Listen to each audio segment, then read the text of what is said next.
যে সূরাগুলোকে আল্লাহ রাসূল সাল্লাল্লাহু আলাইহি ওয়াসাল্লাম বিশেষভাবে তেলাওয়াত করতে বলেছেন তেলাওয়াত করবেন। সূরা কাহাফ জুমাবারে তেলাওয়াত করবেন, করেন তো? কোন সূরা? সূরা কাহাফ। ফজরের পরে সূরা ইয়াসিন, ফজরের পরে মাগরিবের পরে ওয়াকিয়া পড়বেন, মাগরিবের পরে এশার পরে সূরা মুলক, এশার পরে রাতে ঘুমোতে যাওয়ার আগে সূরা বাকারার শেষ 2 আয়াত আমানা রাসূল, করেন। মান ক্বারাআ আয়াতাইন মিন আখিরি সূরাতিল বাকারাতি ফি লাইলাতিন কাফাতা, আল্লাহ নবী বলেন যে ব্যক্তি রাতে ঘুমোতে যাওয়ার আগে সূরা বাকারার শেষ 2 আয়াত পরে ঘুমাতে যায়, ওই রাতের সেফটি সিকিউরিটি প্রোটেকশনের জন্য এই আয়াত দুইটাই যথেষ্ট হয়ে যায়।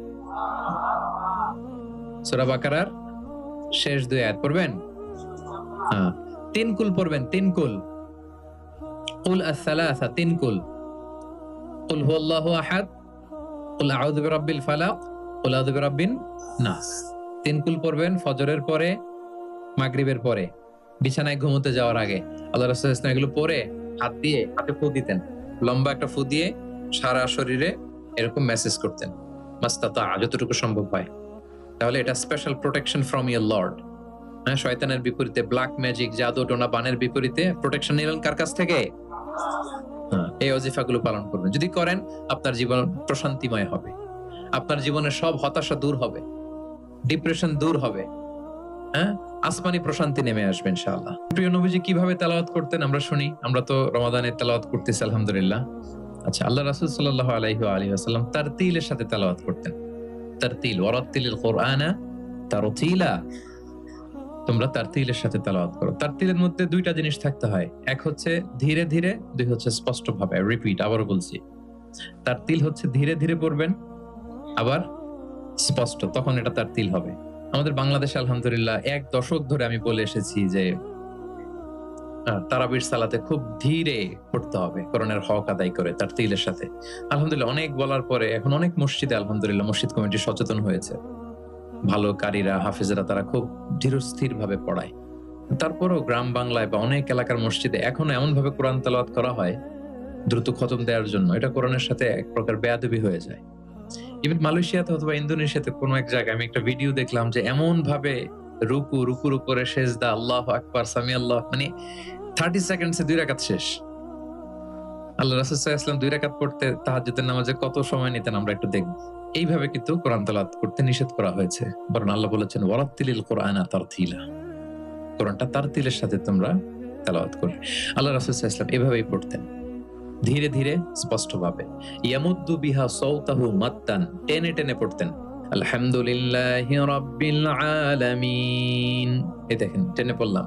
আর রহমানির রহিম, মালিকি ইয়াউমিদ্দিন, টানতেছি না? ইয়ামুদ্দু বিহা সাওতাহু মাত্তান, টেনে টেনে পড়তেন। ইউকাত্তিউ কিরাআতাহু আয়াতান আয়াতান, প্রত্যেক আয়াত শেষে থামতেন, পজ দিতেন। This is called tartil, ওয়ারাত্তিলিল কুরআনা তারতিলা। আনাস রাদিয়াল্লাহু তাআলা আনহু বলতেন, রুব্বা কারিন লিল কুরআন ওয়াল কুরআনু ইয়ালআনুহু, কোরআনের অনেক তেলাওয়াতকারী আছে, তেলাওয়াতে সওয়াবের বিপরীতে লানত পায়। কোরআন পড়লে তো সওয়াব হওয়ার কথা, কিন্তু কোরআন তাকে কি করে? লানত করে। একটু মিলায় নেন নিজের সাথে যে আমাদের তেলাওয়াতটা কেমন।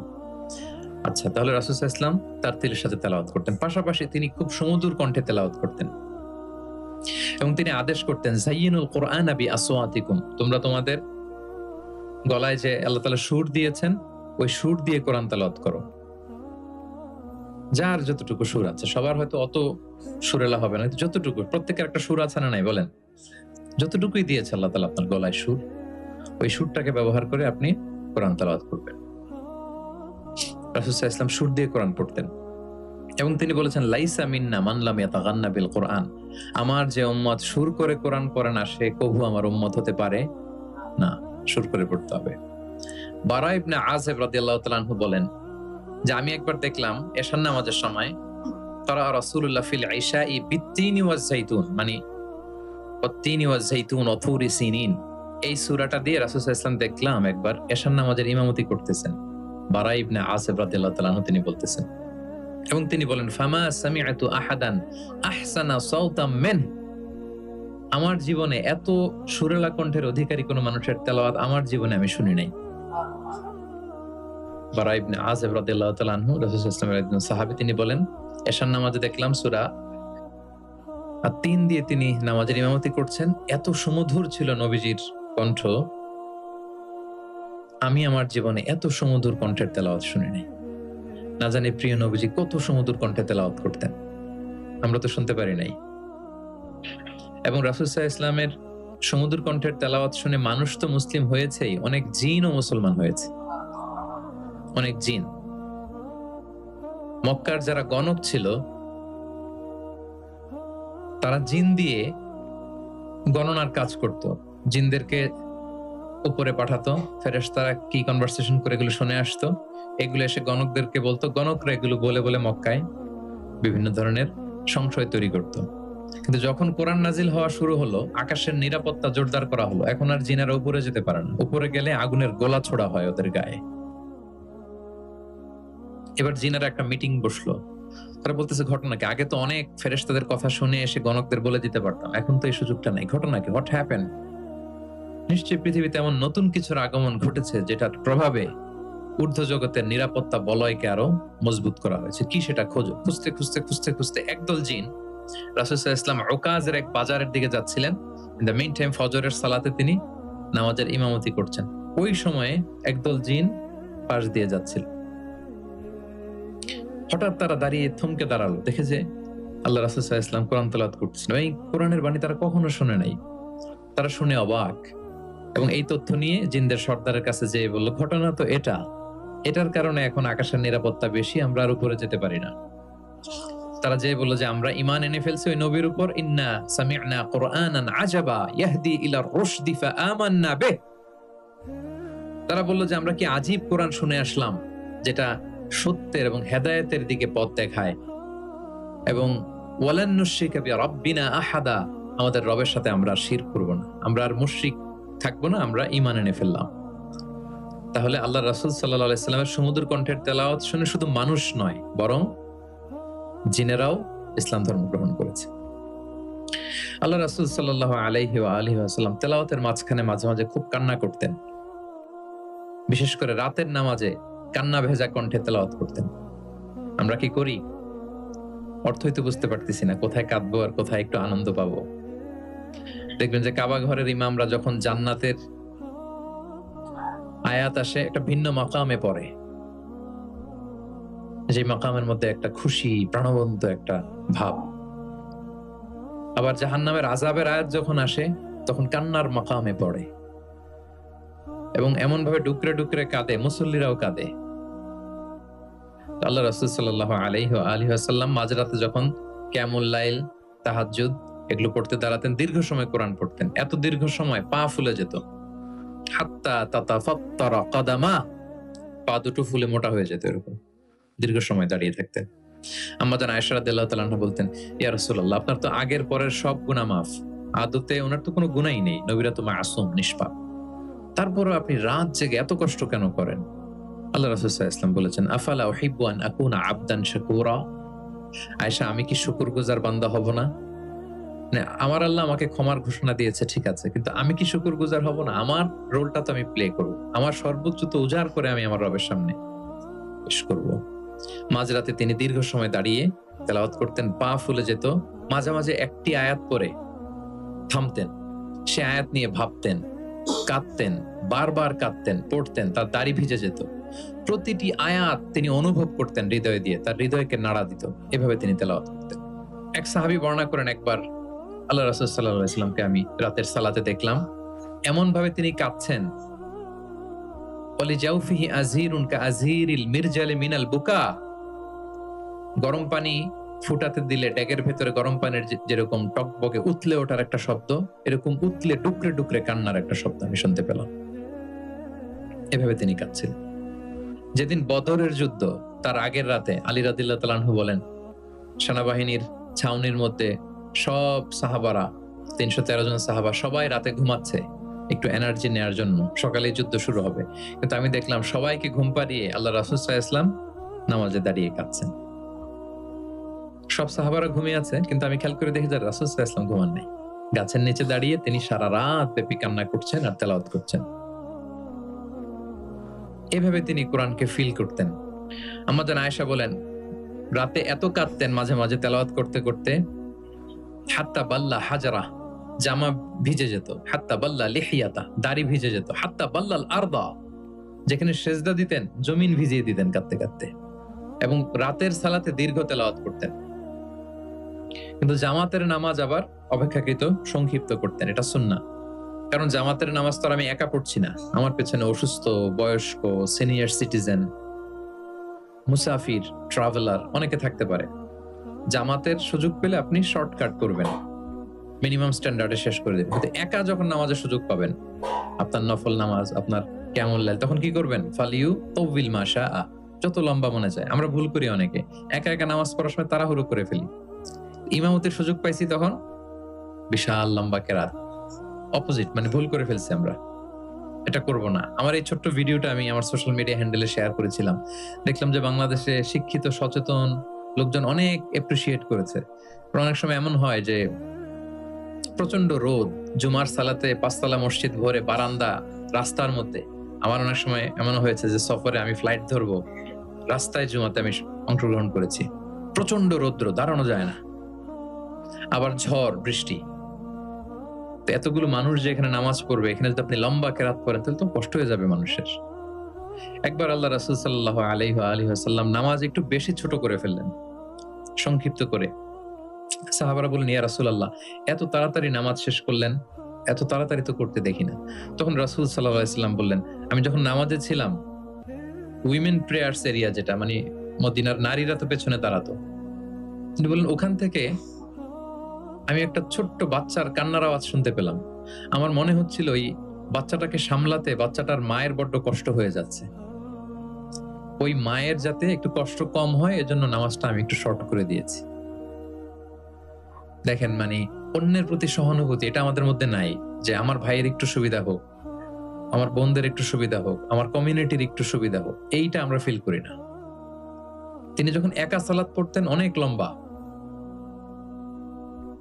কিন্তু জামাতের সালাতে তিনি সংক্ষিপ্ত সালাত আদায় করতেন। কত লম্বা?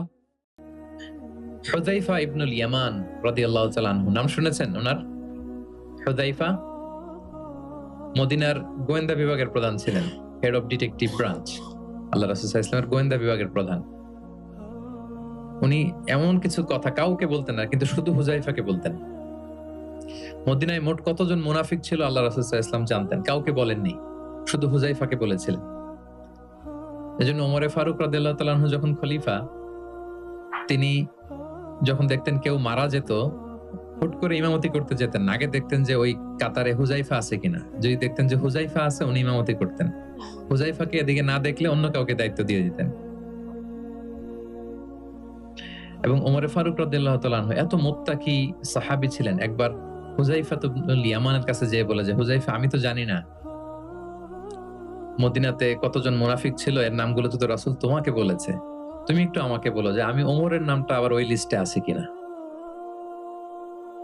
আমার ভয় হয় যে আমি আবার মুনাফিকদের ভেতরে ঢুকে গেলাম কিনা। হুযায়ফা ইবনুল ইয়ামান বললেন, আমিরুল মুমিনিন, আপনি কি বলেন? আল্লাহ রাসূল সাল্লাল্লাহু আলাইহি সাল্লাম তো বলেছেন যে আপনি কোন রাস্তা দিয়ে যদি হাঁটেন, শয়তান যদি ওই রাস্তা দিয়ে আসে, আপনাকে দেখলে শয়তান ওই রাস্তা রেখে দিয়ে অন্য রাস্তা দিয়ে হাঁটে। কোশ্চিনকালেও মুনাফিকদের লিস্টে আপনার নাম থাকতে পারে না। তো এই হুযায়ফা ইবনুল ইয়ামান রাদিয়াল্লাহু তাআলা আনহু, উনি বললেন, একবার রাতে আমি আল্লাহ রাসূল সাল্লাল্লাহু আলাইহি ওয়াসাল্লামের সাথে কিয়ামুল লাইল, মানে তাহাজ্জুদের নামাজে শরীক হওয়ার সুযোগ পেয়েছিলাম। একা একা নামাজ তিনি পড়তেছিলেন, হুযায়ফা যে জয়েন করেছেন। তখন রাসূলুল্লাহ সাল্লাল্লাহু আলাইহি সাল্লাম সূরা বাকারা দিয়ে শুরু করলেন। কোন সূরা? বলেন, সবাই বলেন তো কোন সূরা? কোরআনের সবচাইতে দীর্ঘতম সূরা। আয়াত কত? 286, মানে অনেক বড় সূরা। তো উনি শরীক হলেন, শরীক হওয়ার পরে আল্লাহ রাসূল সাল্লাল্লাহু আলাইহি সাল্লাম সূরা বাকারা দিয়ে শুরু করলেন। তো উনি ভাবলেন মনে হয় 100 আয়াত যাওয়ার পরে রাসূল সাল্লাল্লাহু আলাইহি সাল্লাম রুকুতে যাবেন। কত আয়াত যাওয়ার পরে? 100 আয়াত গেল, যায় না রুকুতে। 200 আয়াত গেল, তাও যায় না রুকুতে। 286 আয়াত শেষ, মানে সূরা বাকারাই, তাও রুকুতে যায় না। এরপরে রাসূল সাল্লাল্লাহু আলাইহি ওয়াসাল্লাম সূরা আলী ইমরান শুরু করেছেন, ওইটাও শেষ। এরপর রাসূলুল্লাহ সূরা নিসা শুরু করেছেন। Could you imagine that? আপনি চিন্তা করতে পারেন? তার মানে এক এক রাকাতে উনি 2 থেকে 3 ঘন্টা, মাঝে মাঝে এমন হয়েছে 2 রাকাতে সারা রাত শেষ কভার করে দিয়েছেন। এবং হুযায়ফা বলেন, আমার কাছে মনে হলো যতক্ষণ তিনি দাঁড়িয়ে তেলাওয়াত করছিলেন ঠিক ততক্ষণ আবার রুকুতে ছিলেন, যতক্ষণ রুকুতে ছিলেন ঠিক ততক্ষণ আবার সিজদায় লুটিয়েছিলেন। 2 রাকাতে পুরো রাত তিনি শেষ করে দিয়েছেন। তাহলে রাতের সালাতে তিনি দীর্ঘ তেলাওয়াত করতেন। সব সময় তিনি তেলাওয়াত মুখর সময় কাটাতেন, দাঁড়িয়ে, বসে, শুয়ে, হাঁটা অবস্থায়, আরোহী অবস্থায়, সব সময়, অজু থাকা অবস্থায়, অজু না থাকা অবস্থায়। অজু চলে গেলেই রাসূল সাল্লাল্লাহু আলাইহি ওয়াসাল্লাম সাথে সাথে অজু করে ফেলতেন, কিন্তু অজু নেই ওই অবস্থায়ও তিনি কোরআন তেলাওয়াত করেছেন। ইবনুল কাইয়িম আল জাওজিয়া যাদুল মাআদ ফি হাদি খায়রিল ইবাদ একটা বিখ্যাত সিরাত গ্রন্থে তিনি বলেন, লাম ইয়াকুন ইয়ামনাহু মিন কিরাআতিহি ইল্লাল জানাবা। গোসল ফরজ হয় যেই পরিস্থিতিতে, ওই পরিস্থিতি ছাড়া কোনো কিছু রাসূল সাল্লাল্লাহু আলাইহি ওয়াসাল্লামকে কোরআন তেলাওয়াত থেকে বিরত রাখতে পারতো না। মানে গোসল ফরজ হয় কোন কারণে আপনারা তো জানেন। এরকম পরিস্থিতি হলে তিনি শুধু তেলাওয়াত করতেন। এছাড়া দাঁড়িয়ে, বসে, হাঁটছেন, আরোহণ করেছেন, অজু আছে কিংবা অজু নেই, সবসময় তিনি কোরআন তেলাওয়াত করতেন। মুআবিয়া ইবনে কুররা রাদিয়াল্লাহু তাআলা আনহু বর্ণনা করেন যে আব্দুল্লাহ ইবনে মুগাফফাল তিনি বলেন, একবার আমি রাসূল সাল্লাল্লাহু আলাইহি ওয়াসাল্লামকে দেখলাম যে তিনি উটের উপর চড়ে মক্কা বিজয়ের দিন উট হাঁকাচ্ছেন, উটের উপর বসা, তখন তিনি সূরা ফাতহ তেলাওয়াত করছেন, ইন্না ফাতাহনা লাকা ফাতহাম মুবিনা লিয়াগফিরা লাকাল্লাহু মা তাকদ্দামা মিন যামবিকা ওয়া মা তাআখার। তিনি বলেন যে আমি নিজে 8ম হিজরিতে মক্কা বিজয়ের দিন দেখলাম তিনি উট হাঁকাচ্ছেন আর পড়তেছেন ইন্না ফাতাহনা লাকা ফাতহাম মুবিনা, সূরা ফাতহ তেলাওয়াত করতেছেন। সুবহানাল্লাহ। তার মানে দাঁড়িয়ে, বসে, অনেকে আমাদেরকে প্রশ্ন করে যে হুজুর শুয়ে শুয়ে কোরআন তেলাওয়াত করা যাবে? মানুষের মনে প্রশ্ন থাকে অনেক। তারপর বলে অজু ছাড়া কি কোরআন তেলাওয়াত করা যাবে মুখস্থ? অনেক প্রশ্নের সম্মুখীন হয়েছে আমি এটা। তার মানে আল্লাহ রাসূল সাল্লাল্লাহু আলাইহি ওয়াসাল্লামের জীবনী থেকে তো আপনি বুঝতে পারলেন যে কোনো কিছু আপনারা আটকাইতে পারবে কোরআন তেলাওয়াত থেকে, এক্সেপ্ট আপনার গোসল ফরজ হয়েছে তখন পড়বেন না, তখন গোসলটা করে তারপরে পড়বেন। নিজ গৃহে তিনি তেলাওয়াত করতেন। আমরা অনেক সময় শুধু মসজিদে গেলেই কোরআনটা খুলে পড়ি, ঘরে আর পড়ি না। না, ঘরে পড়বেন। তিনি বলেছেন লা তাজআলু বুয়ুতাকুম মাকাবিরা, তোমাদের ঘরগুলোকে কবর বানায় রেখো না। কবরের মধ্যে তো কোনো আমল হয় না, মৃত মানুষ শুয়ে থাকে, পড়ে থাকে, আমল নাই, জিকির নাই, তেলাওয়াত নাই, তো ঘরগুলোকে কবর বানিও না। ফাইন্না শাইতানা ইয়ানফিরু মিনাল বাইতিল্লাযী তুকরাউ ফীহি সূরাতুল বাকারা, যে ঘরে সূরা বাকারা তেলাওয়াত করা হয় ওই ঘর থেকে শয়তান দৌড়ে পালায়। অনেক ঘরে শয়তান ডিস্টার্ব করে, শয়তানের জিনের আসর হয়। অনেক অনেক ফ্যামিলিতে আমাদের কাছে আসে জাদু টোনা, বান, ব্ল্যাক ম্যাজিক, কালো জাদুর যে সমস্যা। আপনি সূরা বাকারা পড়বেন, আল্লাহ তাআলা আপনাকে প্রোটেক্টেড রাখবেন। আপনাদের পরিচিতদের মধ্যে থেকে এরকম ঘটনা শুনছেন না যে ব্ল্যাক ম্যাজিকে আক্রান্ত? কোন সূরা পড়বেন? যারা খুব বেশি আক্রান্ত অল্প সাউন্ডে সূরা বাকারাটা চালিয়ে ঘুমিয়ে পড়বেন, সারা রাত যেন তেলাওয়াত চলে। কোনো ব্ল্যাক ম্যাজিক আপনার ক্ষতি করতে পারবে না ইনশাআল্লাহ। অল্প সাউন্ডে MP3 তে করে কি করবেন? চালিয়ে রাখবেন। সূরা বাকারাকে খুব গুরুত্বের সাথে পড়তে বলেছেন আল্লাহ রাসূল সাল্লাল্লাহু আলাইহি ওয়াসাল্লাম। তিনি বলেছেন ইকরাউ সূরাতাল বাকারা ফাইন্না আখযাহা বারাকা ওয়া তারকাহা হাসারা ওয়া লা ইস্তাতিউহাল বাতালা। যেটা পড়বে বরকত পাবে, যে পড়বে না সে আফসোস করবে।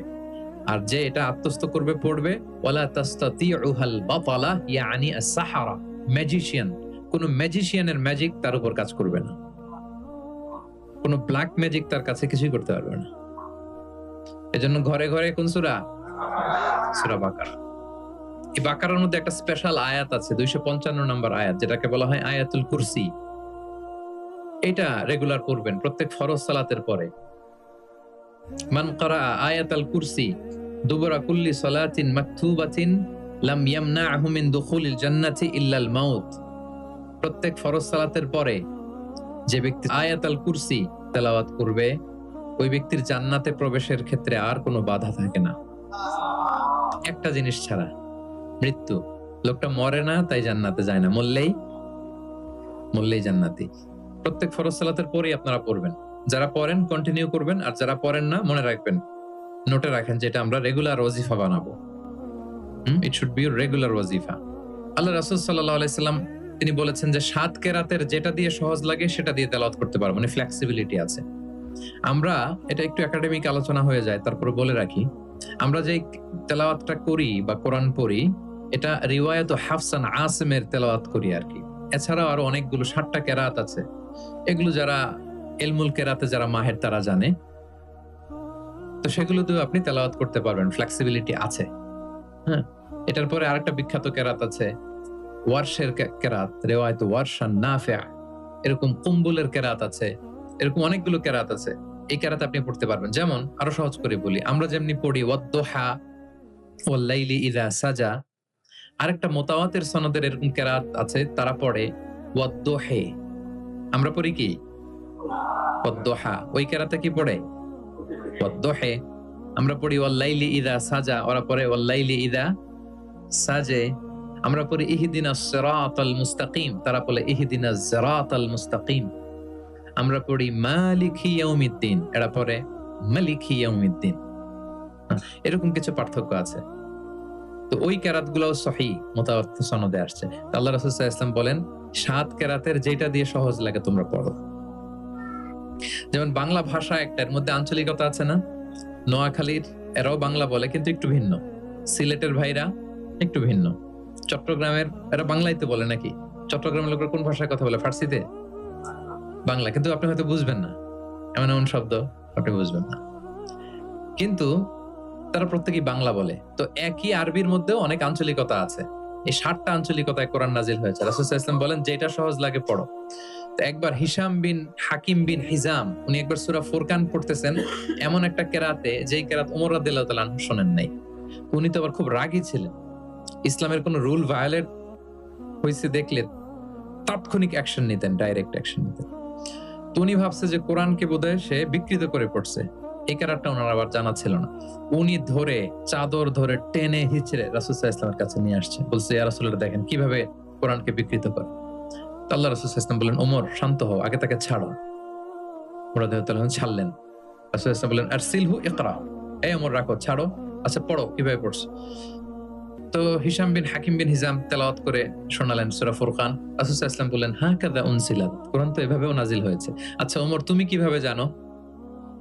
ওমর রাদিয়াল্লাহু তাআলা আনহু বললেন ইয়া রাসূল আপনি তো আমাদেরকে এইভাবে শিখিয়েছেন। তখন রাসূল সাল্লাল্লাহু আলাইহি ওয়াসাল্লাম বললেন ওয়া হাকাযা উনজিলাত, এভাবেও নাজিল হয়েছে।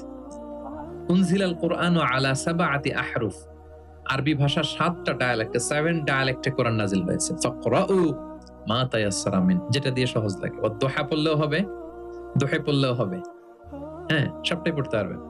দোহাও হবে, দোহেও হবে। আল্লাহ রাসূল সাল্লাল্লাহু আলাইহি ওয়াসাল্লাম অন্যকে কোরআন তেলাওয়াত শোনাতেন।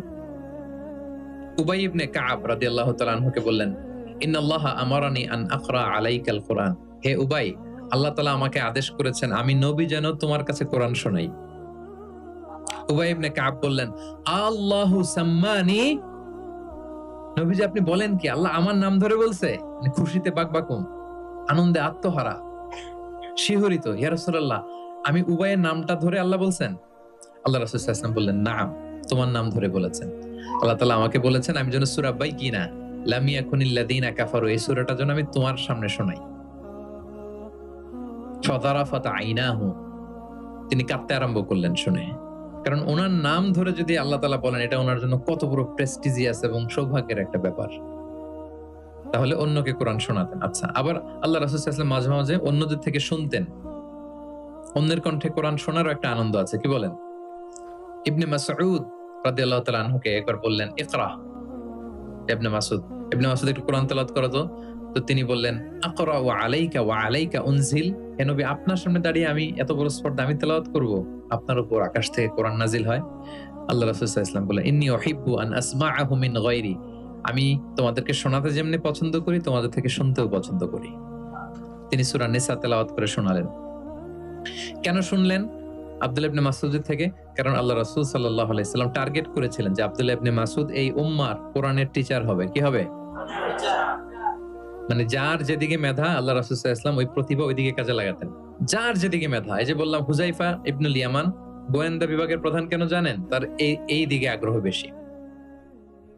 মুআয ইবনে জাবাল উনি মদিনা রাষ্ট্রের সিনিয়র আমলা ছিলেন, প্রশাসনিক কাজ ভালো বুঝতেন। হাসান বিন সাবেত লেখালেখি জানতেন, ওনাকে জাতীয় কবি ঘোষণা দিয়েছেন যে তুমি ন্যাশনাল পয়েন্ট, যাও কবিতা লিখো। একবার মক্কা থেকে তিনি ফিরতেছেন, নামাজ হবে, এক সাহাবী আজান দিচ্ছেন, তো কিছু মুশরিক ছেলে এখনো মুসলিম হয় নাই, ওরা আজানকে ব্যঙ্গ করতেছে। মুখ ভেঙানো বোঝেন না, মানে যেটা বলে ওইটাই ব্যঙ্গ করে করে বলতেছে। তো দেখেন রাসূল সাল্লাল্লাহু আলাইহি ওয়াসাল্লাম রেগে যাওয়ার কথা ছিল না, আজান দিচ্ছে আমার সাহাবী আর মুশরিক ছেলেগুলো তাকে ব্যঙ্গ করতেছে। উনি রেগে না যেয়ে দেখলেন যে মুশরিক ছেলেগুলোর মধ্যে একটা ছেলের কণ্ঠ তো খুব চমৎকার, ওকে ডাকলেন, ডেকে ওর মাথার চুলের ঝুঁটি বেঁধে ধরলেন, বলেন এই একটু আগে কি বলতেছিলে জোরে বলতো, না আরো জোরে বলো। এবার সে বলতে আরম্ভ করতেছে, কিন্তু আশহাদু আন্না মুহাম্মাদুর রাসূলুল্লাহ এটা আর বলে না, এটা বললে তো শাহাদাত দেয়া মুসলিম হয়ে যায়। রাসূল সাল্লাল্লাহু আলাইহি ওয়াসাল্লাম ধমক দিয়ে বললেন, এই বলো, এটাও বলো। তখন সে এটাও বলছে, মাথার চুলের ঝুঁটি ধরে বলছে। বলার পরে রাসূল সাল্লাল্লাহু আলাইহি ওয়াসাল্লাম তার জন্য দোয়া করলেন, ওই দোয়ার বরকতে সে কালিমা পড়ে মুসলমান হয়ে গেল। এবার আল্লাহ রাসূল সাল্লাল্লাহু আলাইহি ওয়াসাল্লাম বললেন, তোমার কণ্ঠ যেহেতু সুন্দর, তোমাকে আমি মক্কার মসজিদের মুয়াজ্জিন বানাই দিলাম, তুমি যে আজান দিবা। দেখেন কেমন একটা ঘটনাকে কিভাবে টুইস্ট করে অন্যদিকে নিয়ে গেলেন। রেগে যাওয়ার কথা ছিল, কিন্তু দেখলেন যে প্রতিভা আছে তো এর মধ্যে, এত উঁচু গলা, একে মুয়াজ্জিন বানানো যায়। তিনি হয়ে গেলেন বাইতুল্লাহর মুয়াজ্জিন। এবং ওই যে মুশরিক থাকা অবস্থায় ওনার মাথার চুলের ঝুঁটি ধরে রাসূল সাল্লাল্লাহু আলাইহি ওয়াসাল্লাম বলছেন, এই আজান দাও।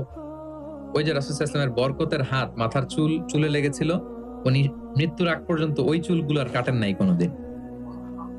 উনি এদিকে চুল কাটতেন, এদিকে কাটতেন, এদিকে কাটতেন, সামনের চুল কাটতেন না। যখন জিজ্ঞেস করা হতো আপনি এরকম হেয়ার কাট কেন আপনার, বলতেছে আমি মুশরিক অবস্থায় আমার প্রিয় নবীজি আমার মাথার চুলের ঝুঁটি ধরে আমাকে আজানের তালিম দিয়েছিলেন, ওনার বরকতময় হাতের ছোঁয়া আমার এই চুলে লেগেছে, আমি চাই এই চুলগুলো সাথে নিয়ে আমি কবরে যাব।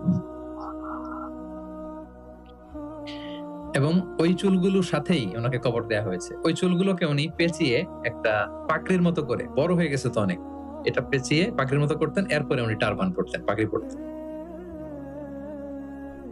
তাহলে প্রিয় ভাইয়েরা, আব্দুল্লাহ ইবনে মাসউদ রাদিয়াল্লাহু তাআলা আনহুকে রাসূল সাল্লাল্লাহু আলাইহি ওয়াসাল্লাম টার্গেট করেছিলেন যে উনি এই উম্মতের কোরআনের টিচার হবে। কি হবে? এজন্য বলেন পড়ো তো ইবনে মাসউদ, তিনি পড়ে শোনালেন। এবং তিনি বলেছেন, মান আহাব্বা আইয়াকরা আল কোরআনা গাদ্দান কামা উনজিল ফালইয়াকরাহু আলা কিরাআতি ইবনে উম্মি আবদ। জিবরিল যেভাবে কোরআন নাজিল করেছে হুবহু এইভাবে কোরআন যে শিখতে চায়, সেজন্য ইবনে মাসউদের কাছে কোরআন শিখে। সাহাবারা ইবনে মাসউদ রাদিয়াল্লাহু তাআলা আনহুর কাছে এভাবে কোরআন শিখতেন। তাহলে দেখেন, কোরআন অন্যকে শোনাতেন, অন্যদের থেকে শুনতেন, এবং কোরআন যারা শিখে এবং শেখায় তাদেরকে তিনি শ্রেষ্ঠ বলে ঘোষণা দিয়েছেন, খায়রুকুম মান তাআল্লামাল কুরআনা ওয়া আল্লামা। যে কোরআন শেখে এবং শেখায় সে তোমাদের মাঝে শ্রেষ্ঠ। আপনি যদি শিখেন, লজ্জার কিছু নাই যে বয়স আমার 40 হয়ে গেছে, 50 হয়ে গেছে, আমি তো পারি না। না, এটা আপনার জন্য সৌভাগ্যের। It's a blessing, you are lucky, it's an honour.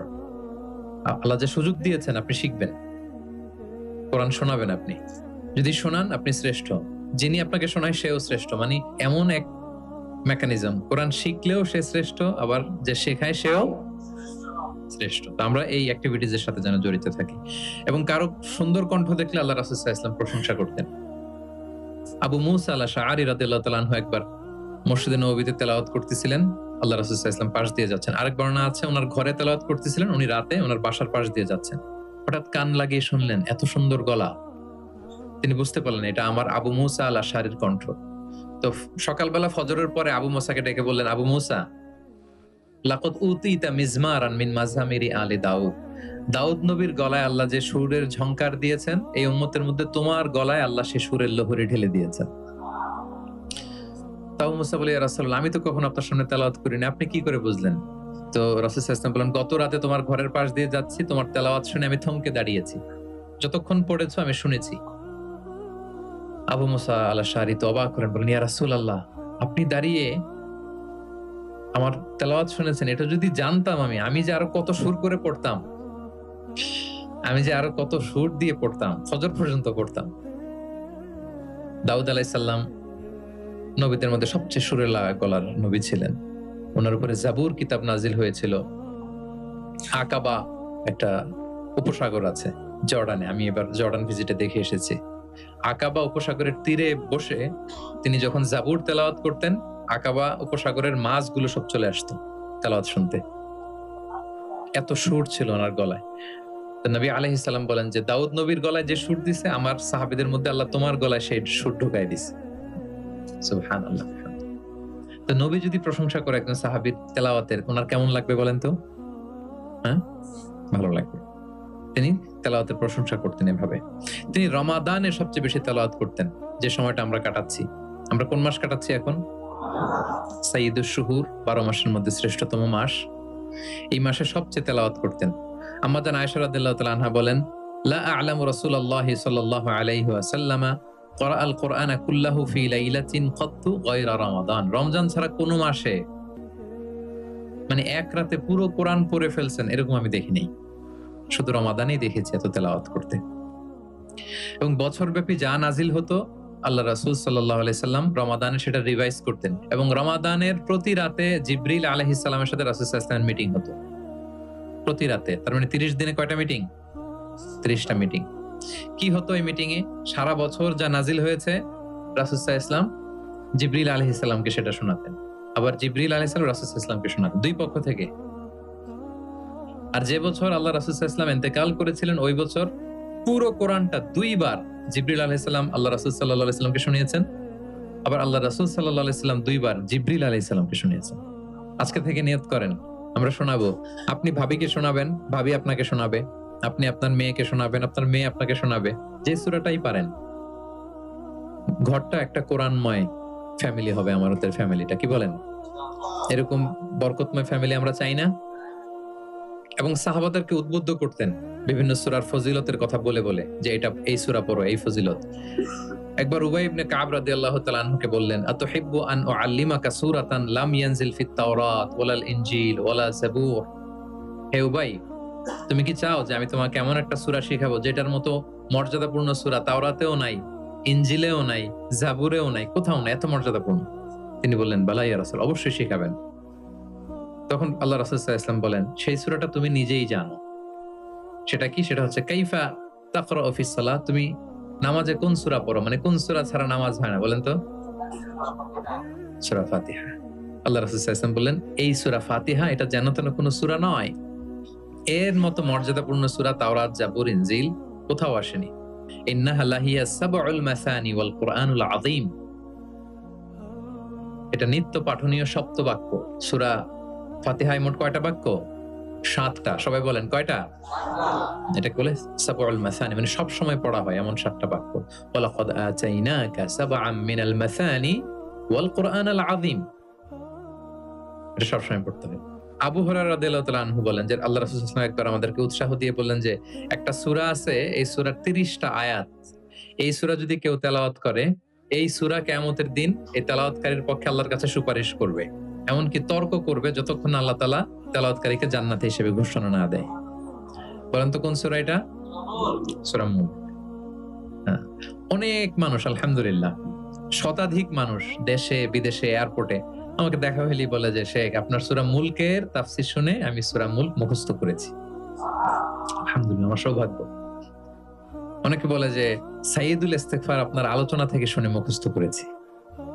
তারপর অনেকে বলেছে যে আস্তাগফিরুল্লাহর আমলটা আপনার আলোচনা থেকে শুনে আমরা অভ্যস্ত হয়েছি। আলহামদুলিল্লাহ, এটা অভ্যাস করবেন। সূরা মুলক তেলাওয়াত করবেন। কয় আয়াত সূরা মুলকে? এক মাসে কয় দিন? প্রতিদিন যদি একটা আয়াত মুখস্থ করেন, 30 দিনে সূরা মুলক হয়ে যাবে না? কঠিন? বেশি কঠিন? করবেন। এভাবে ফজিলতের কথা বলে আল্লাহ রাসূল সাল্লাল্লাহু আলাইহি ওয়াসাল্লাম সাহাবাদেরকে উদ্বুদ্ধ করতেন। গত বছর আমার একটা বই এসেছে, কোরআনের উপর এক নজরে কোরআন। নাম শুনেছেন না আপনারা? সবগুলো সূরার ফজিলত আমরা ওখানে নিয়ে এসেছি। 114 সূরার ফজিলতকে আপনি পাবেন, এবং পড়লে আপনার আরো বেশি মন চাইবে সূরাটার তাফসীর জানতে, অর্থ জানতে, মুখস্থ করতে। এই সূরার ফজিলত কি, সূরার মূল আলোচনা কি, এই সূরা নাজিলের প্রেক্ষাপট কি, এর মধ্যে লেসন কি, মেজর থিম কি, আমি যেভাবে তাফসীর করে আপনাদেরকে শোনাই ওইভাবেই সহজ করে করে প্রত্যেকটা সূরা 5 থেকে 6 পৃষ্ঠায় কভার, যত বড় সূরা হোক একেবারে সামারি নিয়ে এসেছি। যাদের সংগ্রহে আছে এই রমাদানে পড়বেন, খুব সহজ মনে হবে। যে সূরাটার অনুবাদ করতে মনে চায় আগে এক নজরে কোরআন থেকে একবার রিভাইজ দিয়ে নেবেন, অনুবাদটা সহজ মনে হবে। যে সূরাটার তাফসীর জানতে মনে চায়, আগে এক নজরে কোরআন থেকে একবার পড়ে নেবেন, একেবারে ক্রিস্টাল ক্লিয়ার, সহজ হয়ে যাবে। দাজ্জালের ফিতনা থেকে বাঁচতে আল্লাহ রাসূল সাল্লাল্লাহু আলাইহি সাল্লাম সূরা কাহাফের প্রথম 10 আয়াত মুখস্থ করতে বলেছেন। আল্লাহ রাসূল সাল্লাল্লাহু আলাইহি সাল্লাম ইরশাদ করেন, মান হাফিযা 10 আয়াতিন মিন আউয়ালি সূরাতিল কাহফি উসিমা মিন ফিতনাতিদ দাজ্জাল। যে সূরা কাহাফের প্রথম 10 আয়াত মুখস্থ করবে সে দাজ্জালের ফিতনা থেকে মুক্ত থাকবে ইনশাআল্লাহ। মুখস্থ করবেন সূরা কাহাফের প্রথম কয় আয়াত? 10 আয়াত। আল্লাহ রাসূল সাল্লাল্লাহু আলাইহি সাল্লাম কোরআনের ব্যাখ্যা করতেন, নিজেই কোরআনের ব্যাখ্যা করতেন, কারণ তার উপরই তো কোরআন নাজিল হয়েছে, তিনিই সবচেয়ে বড় মুফাসসির। আল্লাহ রাসূল সাল্লাল্লাহু আলাইহি সাল্লামের চেয়ে বেশি কোরআনের ব্যাখ্যা আর কি কেউ জানে? ব্যাখ্যা করতেন। একবার তিনি আল্লাযীনা আমানু ওয়া লাম ইয়ালবিসু ঈমানাহুম বিযুলমিন উলাইকা লাহুমুল আমনু ওয়া হুম মুহতাদুন, আর ঈমানের সাথে জুলুমকে মেশায়নি, তাদের জন্য আছে নিরাপত্তা এবং হেদায়েত। সাহাবারা অবাক হলেন, যে ইয়া রাসূলুল্লাহ, আমাদের মধ্যে এরকম কে আছে যে ঈমানের সাথে জুলুম মিশায় নাই, মানে ঈমান আনার পরে কোনো পাপ করি নাই, কম বেশি পাপ তো আমাদের হয়েছে, জুলুম তো হয়েছে, তাহলে আমরা কি নিরাপত্তা হেদায়েত পাবো না? তো রাসূল সাল্লাল্লাহু আলাইহি ওয়াসাল্লাম বললেন যে এই জুলুম দ্বারা ওই জুলুম উদ্দেশ্য না, এই জুলুম দ্বারা উদ্দেশ্য হচ্ছে শিরক। এই জুলুম দ্বারা উদ্দেশ্য কি? এই যে ব্যাখ্যা করে দিচ্ছেন, সাহাবীদের ভুল ধারণা ভাঙায় দিচ্ছেন। তিনি বলতেছেন, তোমরা কি লোকমান আলাইহিস সালামের ওই নসিহত পড়ো নাই যে লা তুশরিক বিল্লাহ ইন্না শিরকা লা যুলমুন আযীম? ওনার ছেলেকে বলতেছেন যে বাবা, শিরক করো না, শিরিক সবচেয়ে বড় জুলুম। শিরিক সবচেয়ে বড় কি? কারণ এই জুলুমটা মানুষ কার উপর করে? আল্লাহর উপর করে। তাহলে জুলুম মানে হচ্ছে এই আয়াতের মধ্যে শিরক। তাহলে স্বয়ং রাসূলুল্লাহ সাল্লাল্লাহু আলাইহি ওয়াসাল্লাম নিজে ব্যাখ্যা করে দিয়েছেন, সাহাবারা ওনারা ক্লিয়ার হয়ে গেলেন। কোরআনে যারা অধিক পারদর্শী তাদেরকে রাসূল সাল্লাল্লাহু আলাইহি ওয়াসাল্লাম প্রায়োরিটি দিতেন। কি দিতেন? প্রায়োরিটি। আল্লাহ রাসূল সাল্লাল্লাহু আলাইহি ওয়াসাল্লাম বলেছেন, ইয়া উম্মুল কওমা আকরাউহুম লিকিতাবিল্লাহ। একসাথে ধরেন যে অনেকে হয়েছেন, তো ইমামতি করবে কে? আমরা 5 ভাই একসাথে হইছি, নামাজের সময় হইছে, ইমামতি কে করবে? হ্যাঁ, যে কোরআন ভালো জানে। আকরাউহুম লিকিতাবিল্লাহ, আল্লাহর কিতাব যে বেশি জানে, বেশি ব্যাখ্যা জানে, বেশি মুখস্থ সে। আচ্ছা, ওয়া ইন কানাত কিরাআতুহুম সাওয়া, যদি তাদের সবার কেরাত সমান হয় তখন রাসূল সাল্লাল্লাহু আলাইহি ওয়াসাল্লাম বলেন ফাইয়া উম্মুহুম আকদামুহুম হিজরাতান, তাহলে যে আগে হিজরত করছে সে, মানে তখন আগে হিজরত, যে আগে হিজরত করেছে তাদের মর্যাদা বেশি ছিল। ফা ইন কানু ফিল হিজরাতি সাওয়া, হিজরতেও যদি সমান হয়, ধরেন যে 5 জন একসাথে হিজরত করছিল, এই 5 জন মিলে এখন নামাজ পড়বে, তো এখন কে? আল্লাহ রাসূল সাল্লাল্লাহু আলাইহি ওয়াসাল্লাম বলেন ফাইয়া উম্মুহুম আকবারুহুম সিন্নান, যার বয়স বেশি সে, যে সিনিয়র সে ইমামতি করবে। তাহলে সবচেয়ে বেশি অগ্রাধিকার কাকে দিলেন? যে কোরআন বেশি জানে। এবং তিনি দোয়া করতেন, আল্লাহ কোরআনকে আমার হৃদয়ের বসন্ত বানিয়ে দেন, আল্লাহ আমার অন্তরের জ্যোতি বানিয়ে দেন, আল্লাহ আমার কষ্ট দূরের কারণ বানিয়ে দেন। এই দোয়াটা মালয়েশিয়াতে তো কুনুতের মধ্যে সব সময় পড়ে দেখি আমরা, আল্লাহুম্মা জাআলিল কুরআনাল আযীমা রাবিআ কুলুবিনা ওয়া নূরা সুদুরিনা ওয়া জালাআ আহজানিনা ওয়া যাহাবা হুমুমিনা ওয়া গুমুমিনা। শুনছেন না আপনারা? রাসূল সাল্লাল্লাহু আলাইহি ওয়াসাল্লাম যেই ভাষায় বলেছেন সেটা হচ্ছে তাজআলুল কুরআনা রাবিআ কলবি, আল্লাহ এই কোরআনকে আপনি আমার অন্তরের বসন্ত বানান, প্রশান্তি বানান। নূরা সাদরি, আমার অন্তরের বুকের আলো বানান, হৃদয়ের আলো। আমার দুঃখের অপসারণকারী বানান, আমার দুশ্চিন্তা দূরকারী বানান। এই দোয়াটা আপনারা করবেন। আল্লাহ রাসূল সাল্লাল্লাহু আলাইহি ওয়াসাল্লাম শেষ বয়সে ওনার চেহারায় কিছুটা বার্ধক্যের ছাপ চলে এসেছিল। আবু বকর রাদিয়াল্লাহু তাআলা আনহু একবার জিজ্ঞেস করছিলেন যে ইয়া রাসূলুল্লাহ কদ শিবতা, আপনার চেহারায় কেমন যেন বার্ধক্যের ছাপ চলে আসছে। আল্লাহ রাসূল সাল্লাল্লাহু আলাইহি ওয়াসাল্লামের দাড়ি এবং চুল মিলে, সব মিলে 20টার বেশি চুল পাকে নাই। এক বর্ণনায় এসেছে 17টা, আরেক বর্ণনায় 18টা। মুহাদ্দিসিন একরাম বলেছেন যে এত অল্প কিছু চুল দাড়ি পেকেছিল যে গুনা যেত, গুণে দেখা গেছে 17, 18, সবশেষে যখন বেড়েছে হয়তো 20। যেন মুহাদ্দিসিন একরাম একমত যে ওনার 20টার বেশি চুল দাড়ি পাকে নাই। কোথায় বেশি পাকছে? এদিকে কয়েকটা পাকছে, নিম দাড়ির এখানে কয়েকটা পাকছে, হাদিসে আছে। আবু বকর রাদিয়াল্লাহু তাআলা আনহু বলেন, ইয়া রাসূলুল্লাহ কদ শিবতা, আপনার চেহারায় কেমন যেন বার্ধক্যের ছাপ। তখন আল্লাহ রাসূল সাল্লাল্লাহু আলাইহি ওয়াসাল্লাম বললেন, শাইয়াবাতনি হুদ ওয়াল ওয়াকিআ ওয়াল মুরসালাত ওয়া আম্মা ইয়াতাসাআলুন ওয়া ইযা শামসু কুবিরাত। আবু বকর, বলো না আর, এই 5টা সূরা আমাকে বার্ধক্যে উপনীত করে দিয়েছে। কারণ এই 5টা সূরার ভিতরে কিয়ামতের বিভীষিকার বর্ণনা এমন ভাবে আল্লাহ তুলে ধরেছেন। আল্লাহ রাসূল সাল্লাল্লাহু আলাইহি ওয়াসাল্লাম এত উদ্বিগ্ন থাকতেন উম্মতকে নিয়ে, নিজের জন্য না, আমাদের জন্য, যে হায় রে কিয়ামতের এই বিভীষিকাময় মুহূর্তে আমার গুনাহগার উম্মতের কি হবে, ওই কঠিন পরিস্থিতিতে আমার উম্মতের কি হবে। এটা যখন ভাবতেন, এই 5টা সূরা পড়তেন, কিয়ামতের বিভীষিকাময় এই পরিস্থিতি, দৃশ্যায়নের চিন্তা, মানসপটে কল্পনাপটে চিন্তা করতে করতে ওনার মধ্যে বার্ধক্যের ছাপ চলে আসছে। কোরআন পড়তে পড়তে উম্মতের চিন্তায়। সব নবীকে আল্লাহ তাআলা একটা স্পেশাল দোয়া করার সুযোগ দিয়েছিলেন, আর সব নবীরা ওই দোয়া দুনিয়াতেই করেছে, একমাত্র আমাদের প্রিয় নবীজি ছাড়া। সব নবী ওই দোয়া খাটাই ফেলছে দুনিয়াতে, আল্লাহ রাসূল সাল্লাল্লাহু আলাইহি ওয়াসাল্লাম ওই দোয়া করেন নাই। তিনি বলেন, ওয়া ইন্নী আখতাবিউ দাওয়াতি শাফাআতান লি উম্মতি ইয়াউমাল কিয়ামা। আমার ওই দোয়াটা, স্পেশাল দোয়াটা, যেটা করলেই আল্লাহ কবুল করবে, ওই দোয়াটা আমি কিয়ামতের দিন আমার গুনাহগার উম্মতের জন্য রেখে দিয়েছি। আমি সেদিন আমার উম্মতের জন্য সেই দোয়াটা করব। তাহলে কিছু সূরা ওনার চেহারায় বার্ধক্যের ছাপ নিয়ে এসেছিল। কোরআন হেফজ করার পরে ভুলে যাওয়া, এটা কিন্তু ঠিক না। এজন্য আল্লাহ রাসূল সাল্লাল্লাহু আলাইহি ওয়াসাল্লাম বলেছেন, হেফজ যারা করবে তারা যেন কোরআনকে সংরক্ষণ করে, প্রিজার্ভ করে। এবং তিনি বলেছেন, তাআহাদুল কোরআন, কোরআনকে যত্ন নিও, কারণ কোরআন দামি মেহমান। দামি মেহমানকে যত্ন না নিলে থাকে না। হেফজ করছে, যত্ন নেয় নাই, পড়ে নাই, রিভাইজ দেয় না, এখন আর রিডিংও পড়তে পারে না। মুখস্থ তো দূরের কথা, দেখে দেখেও পড়তে কষ্ট, এরকম হয় অনেক হাফেজদের। এটা ঠিক না। কারণ আল কোরআনু দাইফুন কারীমুন মিনাল্লাহ, কোরআন আল্লাহর পক্ষ থেকে অনেক সম্মানিত মেহমান। সম্মানিত মেহমানকে সম্মান দিতে হয়, নাইলে উনি আসে থাকে। ধরেন যে একজন এমপি আসলো আপনার বাসায়, মালয়েশিয়ার একজন মন্ত্রী, আসার পরে নাই কোনো রিসেপশন, নাই কোনো ওয়েলকামিং স্টেটমেন্ট, রিসেপশন, কিছু নাই, আপনি কোনো গুরুত্বই দিচ্ছেন না, উনি এসে বসে থাকবে আপনার বাসায় না। সম্মানিত মেহমানকে সম্মান করতে হয়। কোরআন অনেক বড় সম্মানিত এক মেহমান আল্লাহর পক্ষ থেকে, এটাকে সম্মান দিতে হবে, পড়তে হবে, রিভাইজ দিতে হবে, সময় দিতে হবে, তাহলে সে আপনার সিনায় থাকবে। তা না হলে এই কোরআনের নূর সিনাতে কখনো থাকে না। তিনি বলেছেন, তাআহাদুল কোরআন, কোরআনকে রিভাইজ করো, ফা ইন্নাহু আশাদ্দু তাফাল্লুতান মিনাল ইবলি ফি উকুলিহা। ওটের রশি ছেড়ে দিলে ওট যেমনি পালায়, কোরআন মুখস্থ করার পর রিভাইজ না দিলে কোরআনও পালাবে, আর রিভিশন দিলে এটা হৃদয়ে থাকে। এবং তিনি উৎসাহ দিয়ে বলেছেন, কোরআন এমন কিতাব, পৃথিবীর অন্য কোনো কিতাবের ক্ষেত্রে এটা বলা হয় না, যে কিতাবের এক অক্ষরে 10 নেকি। এক অক্ষরে কয় নেকি? পৃথিবীর আর কোনো বইয়ের ক্ষেত্রে এটা প্রযোজ্য? ইভেন হাদিস শরীফের ক্ষেত্রেও প্রযোজ্য না। হাদিসের এক অক্ষর পড়লে 10 নেকি, এটা বলে নাই আল্লাহ রাসূল সাল্লাল্লাহু আলাইহি ওয়াসাল্লাম, শুধু কোরআন, শুধু মান কারা হারফান মিন কিতাবিল, এক হরফ যদি কেউ পড়ে, ফালাহু হাসানা ওয়াল হাসানাতু বিআশরি আমসালিহা, 10 নেকি। লা আকুলু আলিফ লাম মিম হারফুন, আল্লাহ রাসূল বলেন সূরা বাকারার শুরুতে যা আছে আলিফ লাম মিম, মনে করেন তিনটা মিললা এক অক্ষর না, বাল আলিফুন হারফুন, আলিফ একটা হরফ, লামুন হারফুন, লাম একটা হরফ, মিমুন হারফুন, মিম এক হরফ। তাহলে আলিফ লাম মিম বললে কয় সওয়াব? 30টা নেকি আল্লাহ তাআলা আমাদের আমলনামায় দিচ্ছেন। অনেকে বলে যে হুজুর পড়তে পারি না, কষ্ট হয়, বয়স হয়ে গেছে 50, 60, এখন তো মুখ দিয়ে আসে না, বলে অনেকে কমপ্লেইন করে না। রাসূল সাল্লাল্লাহু আলাইহি ওয়াসাল্লাম তাদেরকে সুসংবাদ দিয়েছেন, বলেছেন যাদের বয়স হয়ে গেছে, ওয়াল্লাযী ইয়াকরাউল কুরআন ওয়া ইয়াতাতাউ ফি, পড়তে গেলে জিহ্বায় আটকায়া যায়, এটাকে আরবিতে বললে তা ইয়াতাতাউ, মানে গিরা লেগে গেছে, জিহ্বায় আটকে যায়।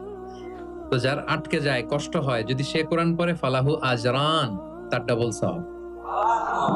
কোরআন পড়তেছে এটার সওয়াব, ওই যে আটকাইতেছে ওইটার আরেক সওয়াব।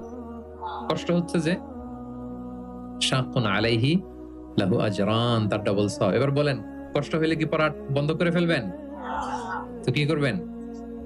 আরো চেষ্টা করব, আরো পড়বো, কারণ প্রতিনিয়ত আল্লাহ তাআলা আমার আমলনামা ভারী করছেন। এবং এই যে কোরআনের মজলিসে হাজির হলে, আল্লাহ রাসূল সাল্লাল্লাহু আলাইহি ওয়াসাল্লাম উৎসাহিত করেছেন যে কোরআনের মজলিসে হাজির হলে কি হয়, ইয়াতলুনা কিতাবাল্লাহ, যেখানে কোরআনের আলোচনা হয়, ওয়া ইয়াতাদারাসুনা বাইনাহুম ইল্লা নাযালাত আলাইহিমুস সাকিনা, প্রশান্তি নেমে আসে, আসমানি প্রশান্তি। আপনি প্রশান্তি ফিল করতেছেন সাকিনা হৃদয়ে? এই যে আজকের এই প্রোগ্রামে আপনি যেটা ফিল করতেছেন, পৃথিবীর কোন গেট টুগেদার, কোন ফাংশন, কোন প্রোগ্রামে কি এই প্রশান্তি আপনি পান? পাইলে বলেন, পাবেন? কোরআনের যে মাজলিস, ওটাতে বসলে একটা আলাদা আসমানি প্রশান্তি। হাফাতহুমুল মালাইকা, ফেরেশতারা ঘিরে রাখে এই প্রোগ্রাম। কি করে? আজকে আপনাদের সিকিউরিটি দিতেছে কারা? পুলিশ, বিশেষ ফোর্স, কারা? ফেরেশতারা, মালাইকাতুল্লাহ। ওয়া যাকারাহুমুল্লাহু ফি মান ইনদাহ, এবং আল্লাহ তাআলা ফেরেশতাদের সামনে গর্ব করে বলে, দেখো আমার বান্দারা আমাকে দেখে নাই, জান্নাত দেখে নাই, জাহান্নাম দেখে নাই, কোরআন পড়ে বিশ্বাস করেই আজকে চলে আসছে, গর্ব করে বলতে থাকে। তখন আল্লাহ বলে যে এই বান্দারা কি চায়, আজকে যা চাবে তাই দিয়ে দেব।